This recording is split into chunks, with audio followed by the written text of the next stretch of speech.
Teamwork is an essential part of science. Today, I hope to share with you a few tips on being a leader. There is 1 mile we run when we sign up for a job, and there is so-called the job description. And as a good leader, your job is to make sure that person runs that 2nd mile, the extra mile. And you cannot measure the productivity that you can gain from that extra mile. This is Vera Chen from PhDCoffeeTime. I hope my videos are going to inspire you to be the most productive PhD student that you can be. If you are interested in content like this, please make sure to hit subscribe so that you can continue to grow as a PhD student. Let's talk about why it is important to have a good team. Obviously, if you have more people in the group, you can do more in less time. Productivity will be increased. More importantly, being the leader allows you to focus on the big picture. If you are a manager of a restaurant, you can't be chopping vegetables, taking cash from clients, and also cleaning the floor while you making sure the restaurant is running well. So the same as your project, if you are leading it, you can't be the person doing all the sectioning of your slides every day, doing all the trivial tasks. Then it takes away time from you to actually write a nice manuscript and write the proposal that's required to fund your project. So it's an essential skills for you to promote science and grow as a scientist. And if you are in PhD program, chances are you are an educator like me. And I think supervising a team is a great way to show your love to the next generation of scientists. And I said love because you can't be a good leader if you don't love the people you lead. You have to think for that person on how that young adults can grow. To me, educating young scientists at the bench, working with them face to face, is the most incredible part of my work. You can't measure how much money you are losing if you're working with an engaged worker in your team. You have to work on how to be the best leader that inspire people to do above and beyond what the job description is. If you figure that out, you will grow your research project so much more. So I hope this helped you to think about mentorship and leadership. I'm scratching on the surface, but I hope this is a powerful highlight on why you should read and listen and watch content that's related to leadership. We all need a little bit of help in the lab.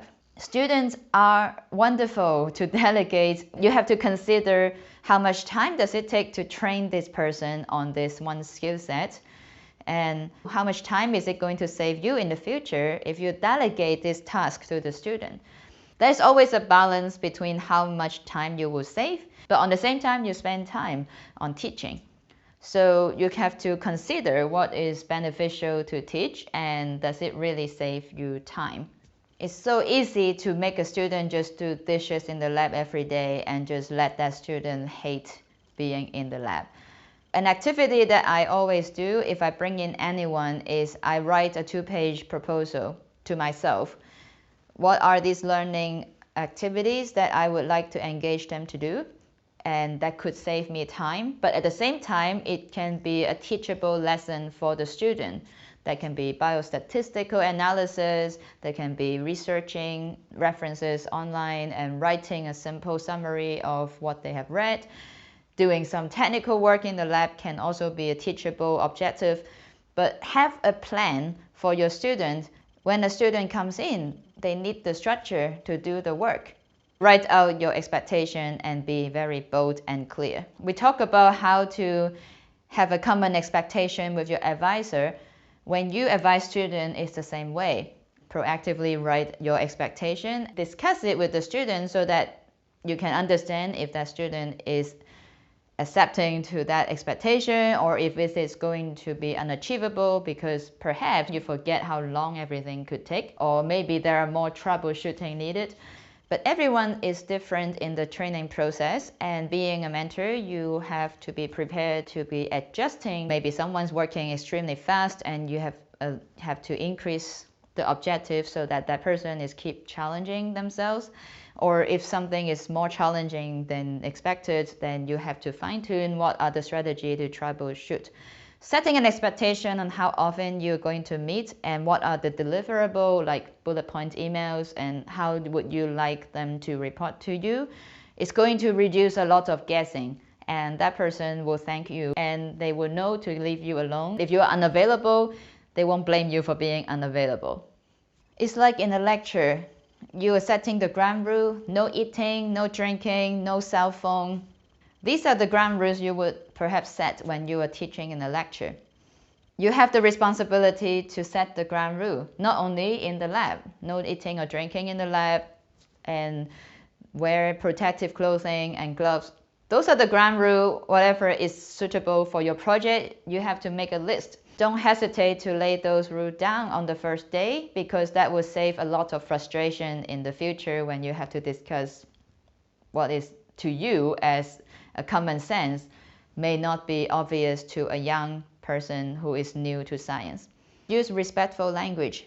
Do not make jokes and do not make them feel undermined, because the worst thing you can make someone feel is to be making fun of someone's mistake. You have to keep a positive language so that that person is keeping the motivation to learn more, to grow, and to do more for you.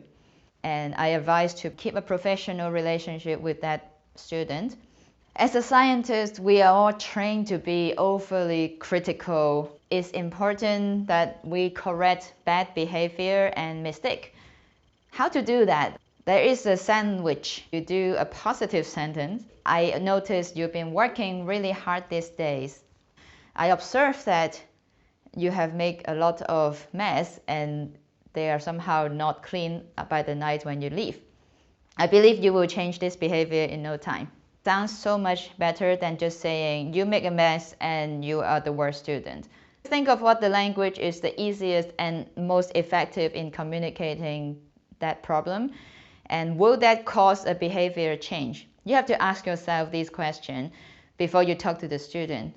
Then you're doing yourself a favor. It's crucial to be positive, and we all have to work on that to be effective communicator, and also you preserve the morale of the team. There are times that when there are problems that perhaps you can't resolve between you and that student, you have to look out for mentor that can strengthen your skills, that could give you feedback on your mentorship. As PhD and postdoc, we are often in the middle of a mentorship ladder, proactively preparing yourself as a mentor, and also reach out for people who might be open to help you as a mentor. There might be a situation that you will need professional counselor, professional psychologist to step in. It's always a good idea to know where are these resources, just in case you may need to reach out for someone. As PhD, it's common statistics that we all have a lot of stress and we are more prone to be depressed. Your student might be going through something and you do not know if you have the professional ability to help. Don't hesitate to reach out. Prepare yourself by knowing what are these resources in the first place. It could be good for you or it could be good for someone else's, and you can give this suggestion. It's like this fire extinguisher in your home that you may not get to use, but it's good to have a fire extinguisher just in case. In summary, you have to make a plan. The plan that's going to save you time and frustration in the future and really boost the productivity that is going to help your research goal. Don't be afraid to give instruction to your student. Be respectful to them and treat them with positive language. That concludes my tips for being a good mentor and how to work with a student. Comment below. Did I teach you something new today, or are there some strategy you're already using that is also effective? Well, thank you for watching my video. If you enjoy my sharing, please make sure to hit the subscribe button here and share with your coworkers or students about my videos. I hope this will be a platform that provides a lot of positive and constructive resources that will help you to finish your PhD in your best shape. Until the next time, see you. Bye.